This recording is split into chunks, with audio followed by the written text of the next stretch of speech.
نحمده ونصلي على رسوله الكريم اما بعد اعوذ بالله من الشيطان الرجيم بسم الله الرحمن الرحيم رب اشرح لي صدري ويسر لي امري واحلل عقدة من لساني يفقهوا قولي اللهم انفعنا بما علمتنا وعلمنا ما ينفعنا وزدنا علما. السلام علیکم ورحمۃ اللہ وبرکاتہ. وعلیکم السلام ورحمۃ اللہ وبرکاتہ. قل إن صلاتي ونسكي ومحياي ومماتي لله رب العالمين لا شريك له وبذلك أمرت وأنا أول المسلمين. ضروری ہے کہ اگر ہم اپنا آخری وقت، اپنا خاتمہ اللہ کی شہادت کے ساتھ یا کلمے کے ساتھ گزارنا چاہتے ہیں تو ہماری دنیا، ہماری صبح و شام، ہماری زندگی میں ہمارے اعمال اور افعال کے ساتھ اس کا گہرا رشتہ ہو. ورنہ جو کچھ ہم زندگی میں کر رہے ہوتے ہیں وہ اتنی تکلیف اور اتنی گھبراہٹ کے موقع پر شاید بہت زیادہ پریکٹس کی ہوئی چیز ہی سامنے آئے گی اور ذہن میں رہے گی. کجا یہ کہ جس کو ہم بہت کم یاد کرتے ہوں، بہت کم ہماری روٹین میں ہو، ہماری پریکٹس میں زیادہ نہ ہو. آپ نے بھی کچھ مشاہدات کیے ہوں گے، کچھ واقعات آپ کو بھی شاید یاد آئے ہوں گے، کچھ آپ کی نظروں کے سامنے بھی جانے والے لوگوں کے حالات اور آخری ان کے جو لمحے ہیں ان میں ان کی کیفیات. وہ شاید آپ نے کاغذ قلم نہیں اٹھایا یا پھر بس وہ اس وقت کے لیے ابھرتے ہیں اور پھر واپس پیچھے چلے جاتے ہیں. ورنہ یہ سب ہمارے لیے عبرت کے نمونے ہیں. جیسے ایک نرس اپنا واقعہ شیئر کر رہی تھیں کہ وہ کہہ رہی تھیں کہ میں ایک ہاسپٹل میں سروس کے دوران میں ڈیوٹی پہ تھی تو ایکسیڈنٹل کوئی کیس آیا اور وہ ینگ سا ایک ڈرائیور تھا، کوئی لڑکا سا، اور جو ٹرک ڈرائیور تھا اور پتہ نہیں کس وجہ سے ڈاکوؤں نے اس پہ فائرنگ کی تھی. سچویشن کافی سیریس تھی، کافی کریٹیکل کنڈیشن میں وہ ہمارے پاس آیا جبکہ اس کا بہت سارا خون بہہ چکا تھا. تو وہ کہتی ہیں کہ میں نے ان کو ہم نے فرسٹ ایڈ دی اور آئی سی یو میں ان کو ہم لے گئے اور اس کے بعد ہم نے ان کے جو بھی ٹریٹمنٹ کے پروسیجر تھے وہ سارے کمپلیٹ کیے، لیکن اس کی جو سیکوریشن تھی وہ نظر آ رہی تھی کہ ان کی سانس کی جو کنٹینیوٹی ہوتی ہے وہ ڈاؤن جا رہی ہے. تو کہتی ہیں کہ یہ میں نے اس دن اس چیز کو اتنے قریب سے دیکھا کہ ہم لوگ جو موت کے وقت کلمہ کی بات کرتے ہیں وہ ایسے اچانک نہیں آ جاتا، یا منہ پر ایسے کلمات کا جاری ہو جانا یا اللہ کی شہادت کی باتیں ہونے لگنا، زبان پر آ جانا، یہ کوئی ایکسیڈنٹل نہیں ہے. وہ کہتی ہیں کہ اس دن جو میں نے اپنی آنکھوں سے دیکھا، میرے پاس کچھ ہیلپرز تھیں ہماری ساتھی، تو وہ کہتی ہیں کہ ہم ان کو فرسٹ ایڈ دے کے میں اپنے ساتھیوں کے پاس ہم واپس دوسرے پیشنٹ کے پاس چلے گئے اور ان کے پاس ایک ہماری سینئر جو تھیں وہ رہ گئی. تھوڑی دیر بعد وہ آئیں اور کہتی ہیں کہ میرے پیشنٹ کی کنڈیشن بہت سیریس ہے تو آپ لوگ میرے پاس ہیلپ کے لیے آئیں. ہم ان کے پاس گئیں اور ہم نے جا کے دیکھا تو وہ ایک ایسی کنڈیشن میں تھا کہ اس کے گھر والوں کو بھی کوئی خبر نہیں تھی، یا تھی تو کوئی پہنچ نہیں رہا تھا یا بہت دور کا تھا، لیکن اس کے پاس کوئی اپنا نہیں آیا تھا. تو ایک ہمدردی بھی ہو گئی تھی کہ وہ کتنے گھنٹوں سے ہمارے پاس ہے اور اس کی حالت بہت سیریس ہے جبکہ اس کا اپنا کوئی پاس نہیں ہے. کہتی رات کو ہم گھر آ گئے اور دوسرے دن جب ہم گئے اور اس کی جا کے کنڈیشن دیکھی تو اس کے کوئی 2 جاننے والے جو اس کے رشتہ دار نہیں تھے لیکن کوئی ملنے والے لڑکے آئے ہوئے تھے. جب ہماری سینئر نے ہمیں بلایا اور ہم اس کے بیڈ کے پاس گئے تو وہ کہہ رہا تھا کہ یار مجھے کلمہ نہیں یاد آ رہا، تم لوگ کلمہ پڑھو، کلمہ پڑھو، تم لوگ کلمہ پڑھو، مجھے کلمہ تو پڑھاؤ. تو اس کے دوست آگے سے کہنے لگے کہ کیوں، کلمہ تو اس کو پڑھاتے ہیں جو مرنے والا ہو، تو ہم تمہارے پاس کلمہ کیوں پڑھیں. تو کہتی میں ان کی گفتگو سن رہی تھی، اتنے میں نے ان کی کنڈیشن دیکھی کہ ان کی جو سچویشن ہے وہ ڈسٹرب ہو رہی ہے اور وہ 100 سے 90 سے 80. اور جرنلی ایسا ہوتا ہے کہ جب کسی کی سچویشن ڈسٹرب ہوتی ہے، ان کی ہارٹ بیٹ ٹوٹنے لگتی ہے، تو وہ زیادہ سے زیادہ پیشنٹ 40 تک بول سکتا ہے، اس کے بعد وہ بات نہیں کر سکتا. کہتی ہیں میں نے ان کو دیکھا اور میں سوچ رہی تھی کہ ان کا کوئی رشتہ دار نہیں ہے، اتنے میں اس نے میرا بازو پکڑا اور مجھے کہنے لگا کہ میڈم آپ ہی کلمہ پڑھو. تو میں نے اسے، میرے دل میں آیا کہ شاید اس کے اندر کوئی شیطان آیا ہوا ہے کہ میں فیمیل ہوں اور یہ میل ہے تو میرا ہاتھ پکڑ رہا ہے کچھ. تو میں نے کہا کیا کر رہے ہو، چھوڑو مجھے. تو وہ کہنے لگ گیا کہ میڈم کیا واقعی آپ مسلمان نہیں ہو، کلمہ پڑھو. مجھے یاد نہیں آ رہا، کلمہ پڑھو ذرا. تو کہتی اسی کنڈیشن میں اس کی سچویشن میرے سامنے سکرین پہ 80 سے 70 70 سے 60 60 سے 50 ڈاؤن. اور میں حیران ہوتی رہی کہ وہ اینڈ ٹائم تک، آخری دم تک ہمیں کہتا رہا کہ کلمہ پڑھو، کوئی کلمہ پڑھو، مجھے یاد نہیں آ رہا، کوئی آپ لوگ ہی کلمہ پڑھ دو. اور وہ سچویشن 40 سے نیچے، میں نے پہلا پیشنٹ اپنی لائف میں دیکھا جس کی 10 تک سچویشن آ گئی تھی، لیکن وہ ہم سے آخری وقت تک کلمے کی بھیک مانگتا رہا، کلمے کی ایک بات کرتا رہا کہ کوئی کلمہ پڑھے، کہ مجھے کوئی کلمہ یاد دلا دے. مگر اتنی بوکھلاہٹ کا اس کا وقت تھا کہ اسے کلمہ یاد نہیں آیا، حتیٰ کہ جو پیشنٹ تھا وہ چلا گیا. تو وہ کہتی ہیں کہ میں گھر آ گئی اور میں سارا دن روتی رہی یاد کر کر کہ ہم کیسے مسلمان ہیں. ہمیں اپنے مسلمانوں کی واپسی کے نہ اوقات یاد ہیں اور نہ ہی ان اوقات میں کرنے والے جو ہمارے فرائض ہیں، کہ ایک شخص آخری وقت تک کلمے کی چاہت کرتا کرتا گزر گیا اور ہم میں سے کسی نے بھی اس کے لیے کلمہ نہیں پڑھا.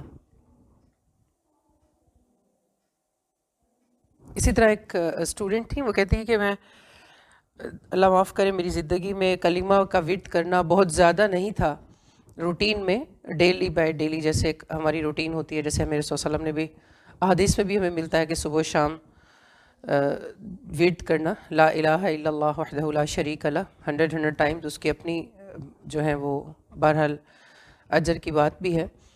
کہتی ہیں کہ میرا آپریشن تھا اور اس کے لیے مجھے آپریشن تھیٹر میں لے جانا تھا کچھ سال پہلے. تو میں وہاں آپریشن تھیٹر میں جانے سے پہلے یا حیو یا قیوم برحمتک استغیث پڑھتی رہی. لیکن جب مجھے انہوں نے کہا کہ ٹھیک ہے انستھیزیا کے لیے بیڈ پہ لیٹانا ہے اور تھیٹر کا دروازہ انہوں نے بند کیا اور میں لیٹی، تو میرے ذہن سے انہوں نے کہا کلمہ پڑھ لیں کیونکہ ہم آپ کو بے ہوش کرنے لگے ہیں. کافی سیریس کنڈیشن تھی. تو کہتی میں دماغ پہ زور دینے کی کوشش کر رہی تھی کہ مجھے کلمہ یاد آئے، لیکن مجھے یاد نہیں آ رہا تھا. اور کچھ دیر پہلے جو میں نے یا حیو یا قیوم پڑھا تھا، پھر وہی میری زبان پہ آ گیا، میں نے وہی پڑھ لیا. لیکن میں کوشش کر رہی تھی لیکن وہ اتنی بوکھلاہٹ کا میرا وقت تھا کہ میری وینز چلی گئیں، سفید پڑ گئی. ڈاکٹرز مجھے ریلیکس کرنے لگ گئے کہ سب خیر ہے، ٹھیک ہو جائے گا، کوئی مسئلہ نہیں ہے. لیکن وہ میں نے موت کو اتنے قریب سے اس دن دیکھا. میں ان کی بات سن کے یہ سوچ رہی تھی کہ کہیں آنا جانا ہو، گھر میں کوئی پریشانی ہو جائے، کوئی ویسے ایک ایکسیڈنٹ ہو جائے، کسی کی خبر سن لیں، مثلاً کوئی گر جائے اور خون نکل رہا ہو، تو اینڈ ٹائم پہ ہمیں پتہ یاد نہیں رہتا فرسٹ ایڈ کہاں ہے، واکس یا پھر کاٹن کہاں ہے، اور بھگدڑ مچا دیتے ہیں ہم کہ وہ دیکھو وہاں پڑا ہے، دیکھو یہاں نہیں ہے، میں نے وہاں رکھا تھا، یہ کیا تھا. موت جیسی تکلیف دہ اور روانگی کے اوقات میں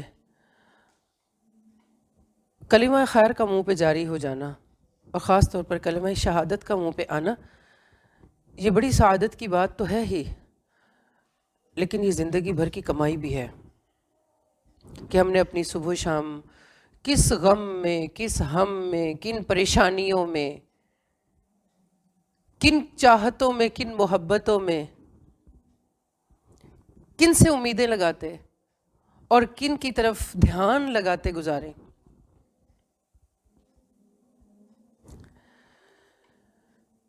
اسی طرح ایک اور جو شیئر کر رہی تھیں اپنا واقعہ، کہ کہتی ہیں میں ایک خاتون کو جانتی ہوں، ایک بزرگ خاتون تھیں جن کا میرے سامنے اختتام ہوا، اور ان کے بارے میں عام طور پہ مشہور یہ تھا کہ وہ بہت ہیلپنگ پرسنالٹی، سب کے ساتھ بڑا مطلب کسی کو مدد کی ضرورت ہے تو فوراً جانے والی، اور بڑی نمازی پڑھے سی، اپنی نمازوں کا دھیان رکھنے والی، اپنے ان ساری چیزوں کا دھیان رکھنے والی تھیں.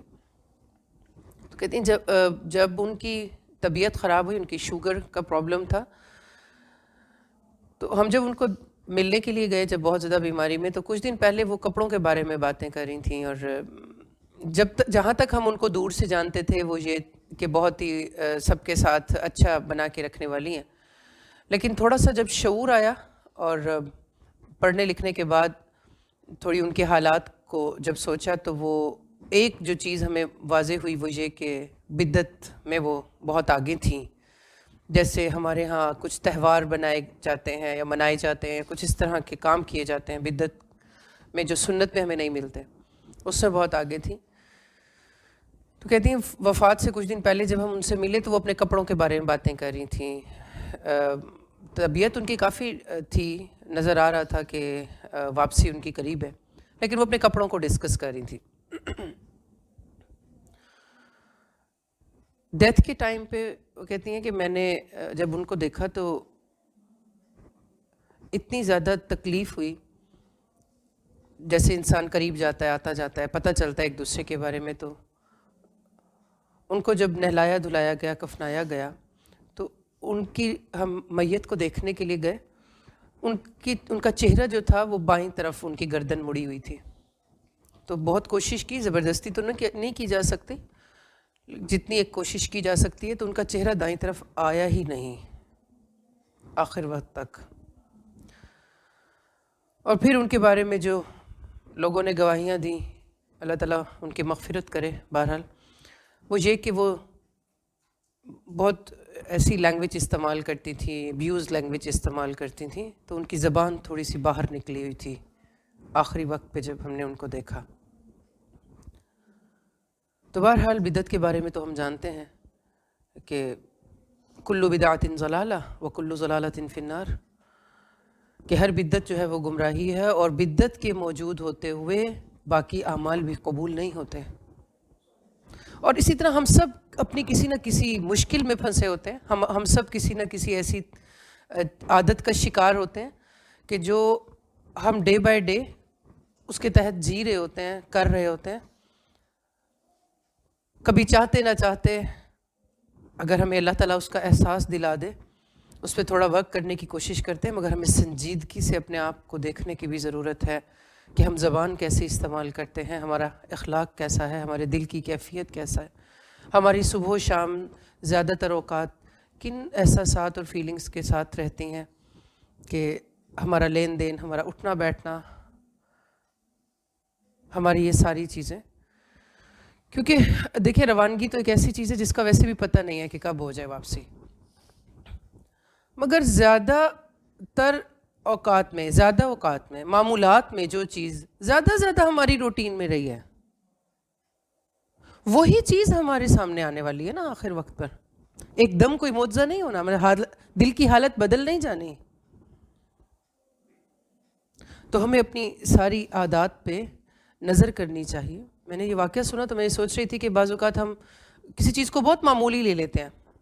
مثلا کوئی اگر ہمیں کہتا ہے کہ ہمیں اچھے الفاظ استعمال کرنے چاہیے, ہمیں رسول اللہ صلی اللہ علیہ وسلم کی حدیث کئی دفعہ ہم سن چکے ہیں. ویسے بھی مینرز میں سے بھی ہمیں یہ سکھایا جاتا ہے. آپ صلی اللہ علیہ وسلم نے فرمایا فَلْيَقُلْ خَيْرًا أَوْ لِيَصْمُتْ, اچھی بات کرو یا خاموش رہو. ہم بہت معمولی لیتے ہیں. ہمارے دل کی عادتیں, ہماری زبان کی عادتیں, ہمارے ہاتھوں کی عادتیں, ہمارے ذہن کی عادتیں. دل کی عادتیں ہوتی ہیں نا, مثلا کوئی چیز آپ کو خیال آیا, تو کسی چیز کو آپ نے دیکھا, کسی سے آپ ملے, تو پہلا خیال کیسا آتا ہے, پازیٹیو یا نیگیٹو؟ کوئی واقعہ سنا, پہلی توجہ کیسی جاتی ہے, پازیٹیو ہوتی ہے کہ نیگیٹو ہوتی ہے؟ کسی نے آپ کو کچھ بولا, اب آپ اس کو بالکل فرسٹ لک میں کیسے دیکھ رہے ہوتے ہیں, مثبت یا منفیت جا رہی ہوتی ہے, کس طرف ہمارا دماغ جا رہا ہوتا ہے. تو بہرحال عبرت کے نمونے ہیں, اور بہت زیادہ سنجیدگی کے ساتھ سوچنے کی ضرورت ہے. اسی طرح ریاض کا ایک واقعہ ہے کہ وہ کہتے ہیں کہ ایک نوجوان سڑک پر جا رہا تھا, سفر کے دوران اس نے دیکھا گاڑی میں کوئی پرابلم ہو گیا, تو اس نے کینال کے اندر اپنی گاڑی روکی, ایک اور گاڑی سے نکل کے باہر کھڑا ہو گیا پیچھے کہ کوئی آئے تو میں اس کی ہیلپ وغیرہ لے کے چلا جاؤں اور گاڑی کو پھر وہ کروں. تو اتنے میں کسی گاڑی نے پیچھے سے آ کے اسے ٹکر ماری اور وہ گر پڑا زخمی ہو کے. تو وہاں پہ جو آن ڈیوٹی جو پولیس ہوتی ہے, پیٹرولنگ پولیس جو چل پھر رہی ہوتی ہے, وہ یہ واقعہ بیان کرتے ہوئے بتا رہے تھے کہ میں نے ان کو دیکھا تو میں گیا اور ہم نے ان کو اپنی سواری پہ سوار کیا, اور سوار کرنے کے بعد ہم کوشش کر رہے تھے, کیونکہ ان کی بہت ساری ہڈیاں بھی ٹوٹ چکی تھیں اور بہت زیادہ بلیڈنگ بھی ہو رہی تھی ان کے حالت ان کی کافی تشویشناک تھی، تو ہم نے سوچا کہ ہم ان کو پہلے فرسٹ ایڈ دیں. ہم ان کو لے کر جانے لگے تو راستے میں ہم نے دیکھا جب ہم نے انہیں لٹایا تو کچھ وہ بول رہے تھے، کچھ گنگنا رہے تھے وہ پیشنٹ، ینگ پرسن. کہتے ہیں ہم نے اس وقت اتنا دھیان نہیں دیا کیونکہ ہمیں اس کی طبیعت جو ہے دیکھ کر بہت ہو رہا تھا کہ ہم انہیں جلدی پہنچائیں. تو میرے ساتھ جو دوسرا ساتھی تھا وہ بھی اسے دیکھ رہا تھا. پھر تھوڑی دیر بعد جب ہم تھوڑا سا اس کو فرسٹ ایڈ دے کر گاڑی کو ہاسپٹل کے راستے پہ ہم نے کنٹینیو کیا کہ چلیں اب ہم پہنچاتے ہیں جیسے بھی، تو ہم نے دیکھا کہ وہ قرآن کی تلاوت کر رہے تھے اور قرآن کو ترتیل کے ساتھ پڑھ رہے تھے. تو کہتے ہیں کہ میں نے اتنا خوبصورت قرآن اپنی زندگی میں نہیں سنا تھا، اور وہ بظاہر حلیے سے بھی ایک اچھے دینی شخص معلوم ہو رہے تھے. تو کہتے ہیں میں نے ان کو دیکھتے دیکھتے اپنے ساتھی سے اپنے آنسو چھپائے کیونکہ ان کی حالت ہمیں لگ نہیں رہی تھی بچنے والی، کہ خون ان کا اتنا بہہ چکا تھا. اور اتنے میں کیا ہوا کہ میرا ساتھی جو ہے وہ پھوٹ پھوٹ کے رونے لگ گیا ان کو دیکھ کے، جبکہ میں ان سے چھپا رہا تھا اپنی کیفیات کو. کہ ہم نے اس کی طرف دیکھا تو وہ قرآن پاک کی ترتیل کے ساتھ تلاوت کرتے ہوئے شہادت کی انگلی کو ایسے اٹھائے ہوئے تھے، اور اتنے میں اس کا ہاتھ جھک گیا اور اس کی گردن لڑک گئی.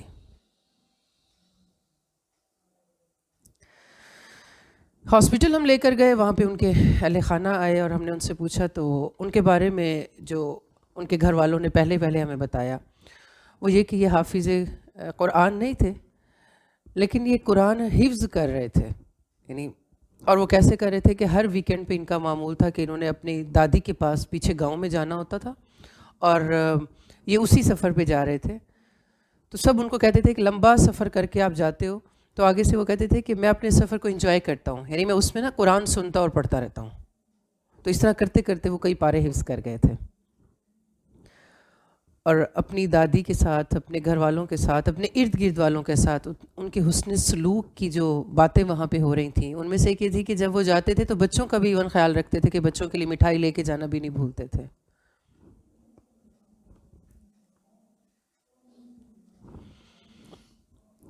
بہرحال اسی طرح ایک اور بزرگ اپنا واقعہ بیان کرتے ہیں. میں سڑک پہ جا رہا تھا تو راستے میں نے ایک نوجوان کو دیکھا کہ وہ ایک لڑکی کو چھیڑ رہا تھا. پہلے میں نے سوچا کہ میں اس کو سمجھاؤں، پھر مجھے ذرا جھجک ہوئی، لیکن وہ لڑکی جو ہے وہ اس سے کترا رہی تھی اور روڈ کے اوپر ایک ایسا عجیب سا ماحول بن رہا تھا. تو پھر میں نے سوچا کہ اچھا کوئی بات نہیں، میں اس کو جا کے نا بات کرتا ہوں. تو میں نے اس کو جا کے بات چیت کی. اتنے میں وہ لڑکی بھاگ کے گاڑی میں جا کے بیٹھ گئی، یعنی وہ لڑکی وہاں سے چلی گئی. تو میں نے اس کے ساتھ میں گیا اور میں نے جا کے کہا دیکھو نہ تو میں پیٹرولنگ پولیس سے، میں شرطہ بھی نہیں ہوں. یہ جو واقعات میں آپ کو سنا رہی ہوں یہ مختلف عربک کیسٹس کے بھی ہیں اور مختلف کتابوں سے ہیں، اور کچھ جو ہے لوگوں نے شیئر کیے ہیں کہ کس طرح سے وہ آخری کلمے کو سوچتے ہیں تو ان کے سامنے کچھ مشاہدات اور تجربات آتے ہیں، لکھ لیتے ہیں، فائدہ ہو جاتا ہے اور لوگوں کا بھی. کہتے ہیں کہ میں نے اس نوجوان کے ساتھ جا کے بات چیت کی اور سلام کیا، اور میں نے کہا دیکھو نہ تو میں کسی آرگنائزیشن سے ہوں اور نہ ہی میں نے کوئی ڈیوٹی لی ہوئی ہے، نہ میں یہاں پہ کوئی روڈ کے اوپر کوئی آن ڈیوٹی ہوں. میں صرف تم سے یہ بات کر رہا ہوں کہ میں تمہارا بھائی ہوں، یعنی بھائی بن کے بات کر رہا ہوں میں تم سے، کچھ اور بن کے بات نہیں کر رہا. تو کہتے ہیں اتنے میں نے اس کو بات چیت کرنی شروع کی اور اللہ تعالیٰ کے بارے میں اسے بتانا شروع ہوا، اور اللہ کی باتیں میں نے اللہ کا ذکر اس سے شروع کیا. نصیحت کرتے کرتے کرتے آخر کار میں اس کے ساتھ اتنی دیر بیٹھا کہ وہ رونے لگ گیا. اللہ کے ذکر سے اس کا دل اتنا پگھلا کہ وہ رو پڑا اور اس کی آنکھوں سے آنسو جاری ہو گئے. کہتے ہیں ہماری اتنی دوستی ہو چکی تھی کہ اس نے میرا فون نمبر لے لیا اور میں نے اس کا فون نمبر لے لیا، اور پھر ہم نے سوچا کہ اب ہم بات چیت کریں گے. اور بہت اچھے سے اس نے توبہ تائب ہونے کے بعد یعنی اپنی چیزوں سے پلٹنے کی بات کی، اور پھر وہ وہاں سے روانہ ہو گیا.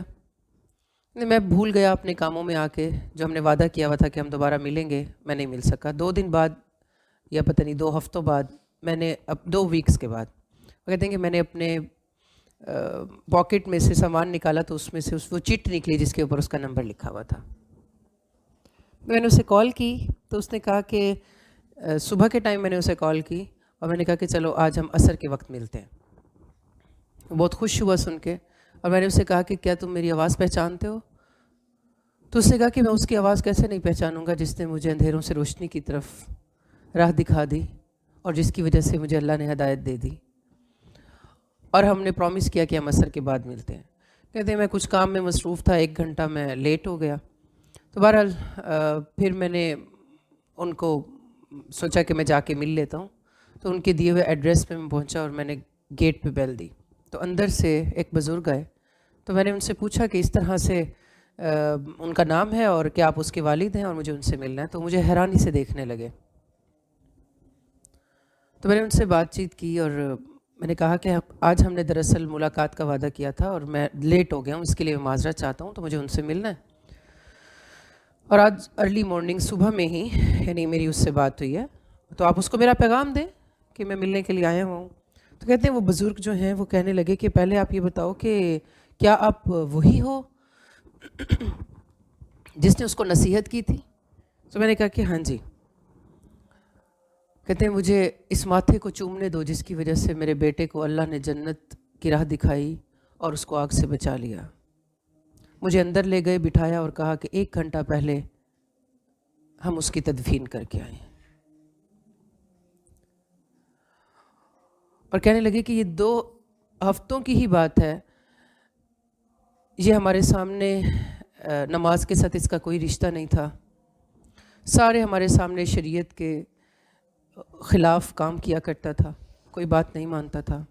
2 ہفتے پہلے اس کو کوئی شخص ملا اور اس نے اس کو نصیحت کی اور اس نے کہا کہ میں تمہارا بھائی ہوں. اس کے بعد اس کے اندر اتنی چینج آیا, اتنا بدلاؤ آیا, اتنی اس کی باتیں اور عادتیں بدلیں کہ ان 2 ہفتوں کے اندر یہ ہمیں فجر کی نماز کے لیے جگاتا تھا, اور ان 2 ہفتوں کے اندر اس نے اتنی زیادہ نئی خوبصورت عادات اختیار کی, اور آج ہی اللہ نے اس کو واپس بلا لیا.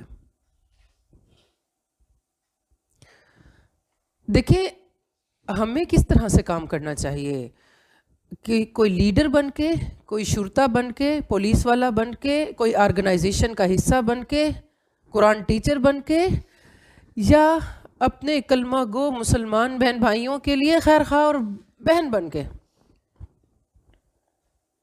میں جب اس واقعے کو سن رہی تھی تو مجھے یہ خیال آ رہا تھا کہ بعض اوقات ہم سب سے پہلے اپنی ذات کو آگے لے آتے ہیں, اپنے سٹینڈرڈز کو آگے لے آتے ہیں, اپنی ڈیوٹیز کو آگے لے آتے ہیں. ہمیں کیا بن کے مسلم امت کی خیر خواہی کرنی چاہیے؟ آخری 2 ہفتے اللہ تعالیٰ نے کس طرح سے ان کو سبب بنا کے, اپنا فرمانبردار بنا کے, ہدایت کی راہ پہ لا کے اپنے پاس واپس بلایا ہے. ہم حسن خاتمہ کو, میں سوچ رہی تھی کہ جو چیز بالکل بے اعتبار ہے زندگی, ہم اس کے لیے کتنے کنسرن ہیں, اور جو بالکل یقینی کیفیت ہے ہم اس کو کتنا کم سوچتے ہیں. اسی طرح ایک بھائی جو مغسلہ میں جن کی ڈیوٹی تھی, جو میتوں کو نہلاتے ہیں, وہ اپنا واقعہ بتا رہے تھے کہ میرے پاس ایک میت لائی گئی اور اس کو نہلانے کے لیے میں نے جب ان کو لٹایا تو وہ خوبرو, صحت مند, جوان اور سفید شکل کا یعنی نوجوان لگ رہا تھا. لیکن میرے دیکھتے دیکھتے جب میں نے ان کو نہلانا شروع کیا تو اس کا رنگ گندمی, پیلے سے گندمی اور گندمی سے کالا ہونا شروع ہو گیا, اور ایک دم وہ اتنا شدید بالکل کالا ہو گیا کہ میں ڈر کے پیچھے ہٹ گیا. تو میں نے اس کو نہلانا چھوڑ دیا. یعنی وہ میت وہیں تختے پہ لٹائی ہوئی تھی اور وہ ڈر کے نا, کہتے ہیں میں اس کمرے سے نکل گیا تو باہر گیا تو باہر اس کا کوئی رشتہ دار کھڑا ہوا تھا, شاید اس کا والد, اور سگریٹ پی رہا تھا. تو میں نے اسے کہا کہ تم کون ہو, اور یہ جو اندر ہے یہ شخص کیسے عمل کرتا تھا, کیا کرتا تھا, کیا یہ نماز پڑھتا تھا؟ میں نے اس سے پوچھا کہ تم یہاں پہ کھڑے ہو کے میت کے پاس اس موقع پہ بھی سگریٹ پی رہے ہو. تو اس نے کہا جاؤ اپنا کام کرو, اور اس نے کبھی کوئی نماز نہیں پڑھی تھی. اور کوئی اچھے کام نہیں کرتا تھا. تو کہتے ہیں میں اتنا ڈر گیا اس کی بدلتی ہوئی کیفیت سے کہ میں نے انہیں کہا کہ میں نے اس کو غسل نہیں دینا, اس کو اب یہاں سے لے جاؤ. پتہ نہیں پھر وہ کہاں اس کو لے گئے, کہاں سے انہوں نے اس کو نہلایا یا کفنایا, جو بھی کیا.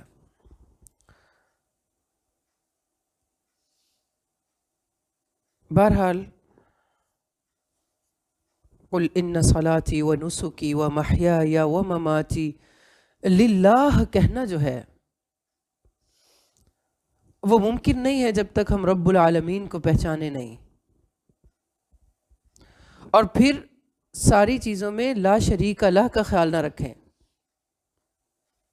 ہماری محبتیں, ہماری نفرتیں, ہماری پھسلن, یعنی جو چیزیں ہیں جن کی وجہ سے ہم پھسلتے ہیں, محبتوں میں پھسل جاتے ہیں, ہم نفرتوں میں پھسل جاتے ہیں, ہم دشمنیوں میں پھسل جاتے ہیں, ہم دوستیوں میں پھسل جاتے ہیں, ہم قربتوں کے مارے یا ان کی لگن میں یا امیدیں لگا کے.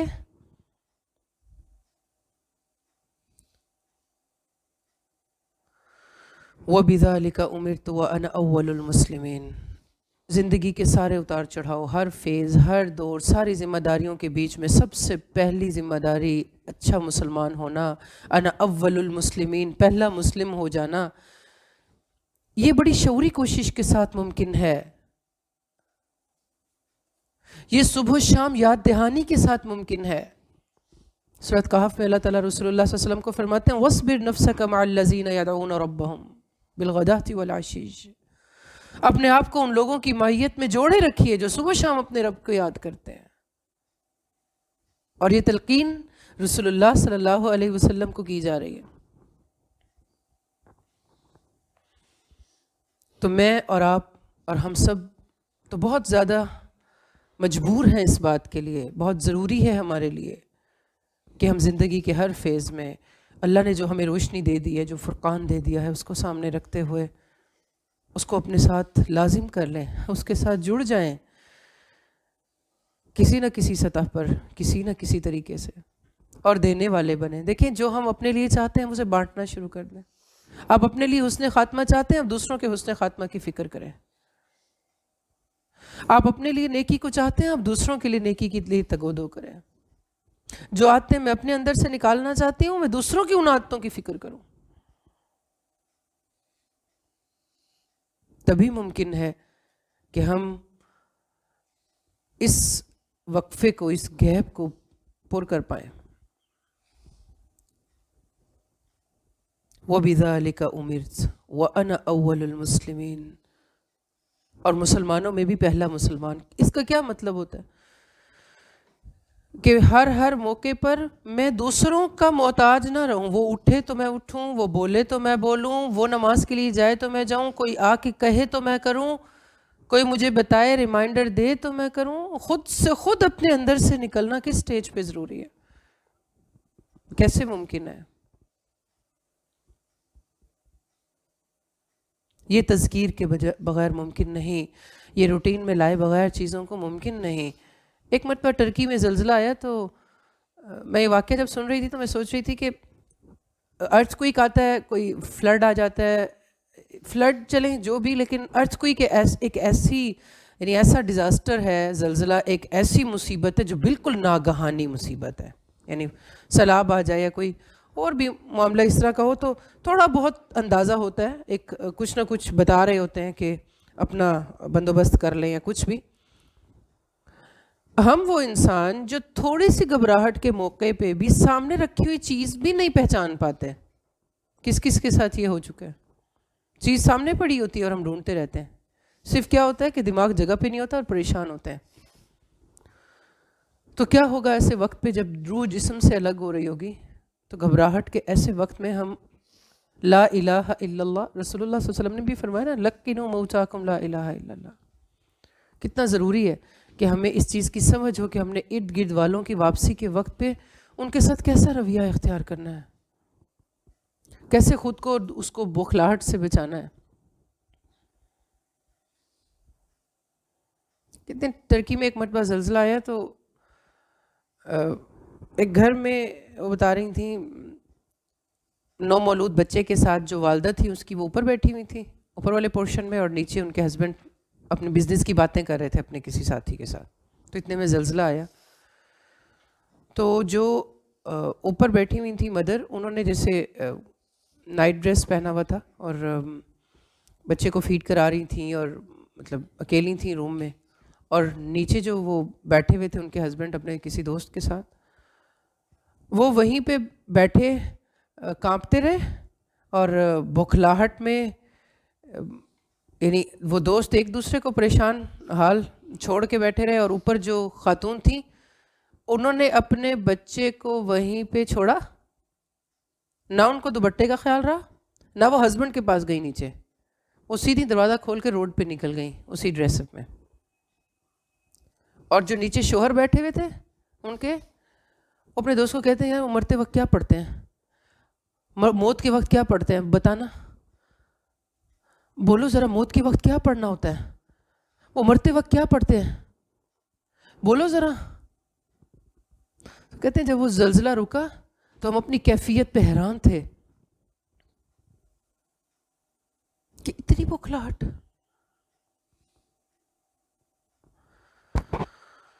مرنے والے انسان کی ہڈیوں میں سے جب روح نکل رہی ہوتی ہے اور جان نکل رہی ہوتی ہے تو اس کی وہ تکلیف کی شدت یا گھبراہٹ یا پھر فرشتوں کو دیکھنے کی ہیبت, پھر اپنے اپنے اعمال کے مطابق اس کیفیت کو وہ بیان بھی نہیں کر سکتا.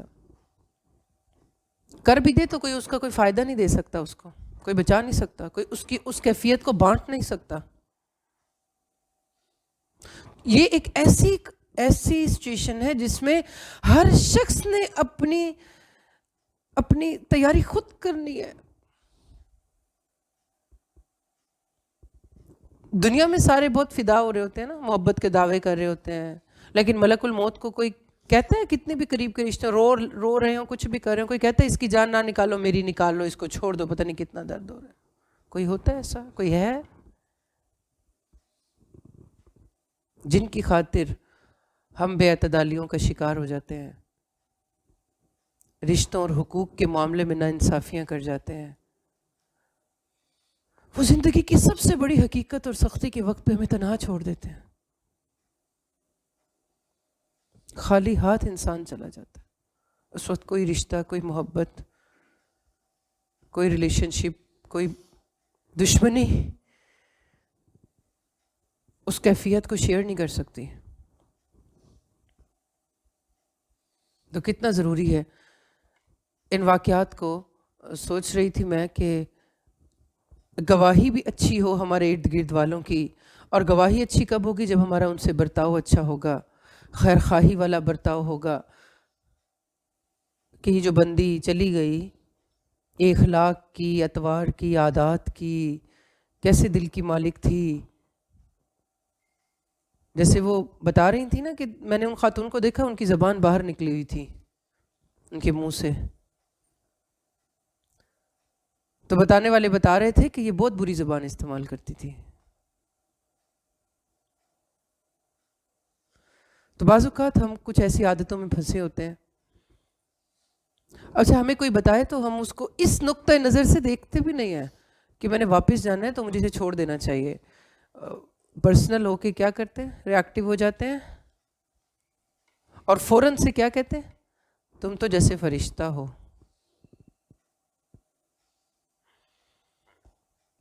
ہم سب کو اپنی بھی فکر کرنی چاہیے, اپنے ارد گرد والوں کی بھی فکر کرنی چاہیے, اپنی عادات پہ غور و فکر کرنا چاہیے, اپنے آپ سے بات کرنی چاہیے.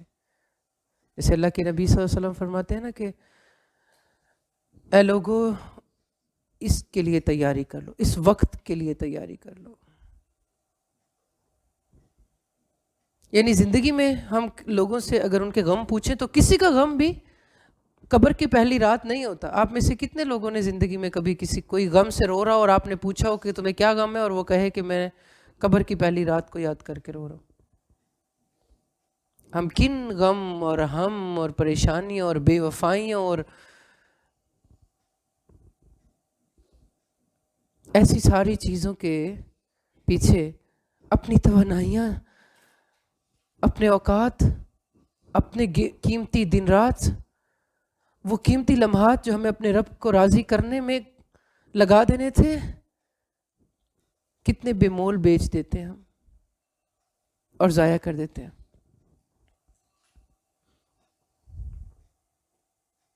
سب سے بھاری زندگی میں کیا ہے؟ کسی کی جدائی، کسی کا غم. سب سے بھاری کیا ہے؟ قبر کی پہلی رات ہے. اس پہلی قبر رات کی تنہائی ہے. وہ ایسی تنہائی جس کے بعد کوئی واپسی نہیں.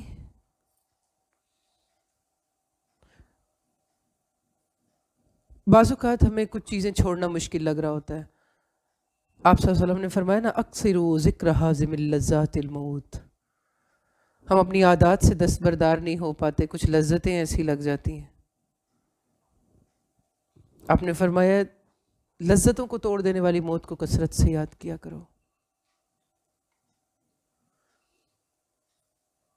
لوگوں کی خوشنودی، ان کی رضا، ان کی محبت، ان کی قربت کو ہم کھو نہ دیں.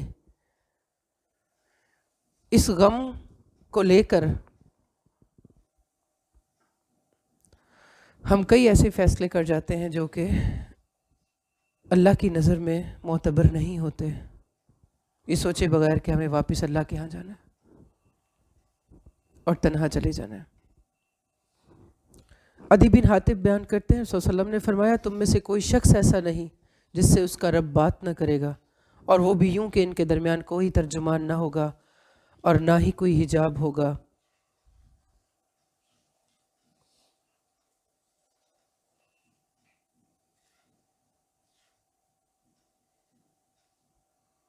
صحابہ کرام کے سامنے جب رسول اللہ صلی اللہ علیہ وسلم قبر کی ایسی حقیقتوں کے بارے میں بات کیا کرتے تو مختلف صحابہ کرام کا ہمیں مختلف ریئیکشن نظر آتا ہے. مثلاً اور وہ بھی جلیل القدر صحابہ کرام جن کے ناموں کے ساتھ رضی اللہ عنہ و رضوان، جیسے ابوبکر صدیق رضی اللہ عنہ فرمایا کرتے تھے کاش میں ایک درخت ہوتا جو کاٹ دیا جاتا، کوئی لکڑی ہوتا. اسی طرح اور صحابہ، کوئی کہتا تھا میں چڑیا ہوتا، بس مر جاتا، میرا حساب نہ ہوتا.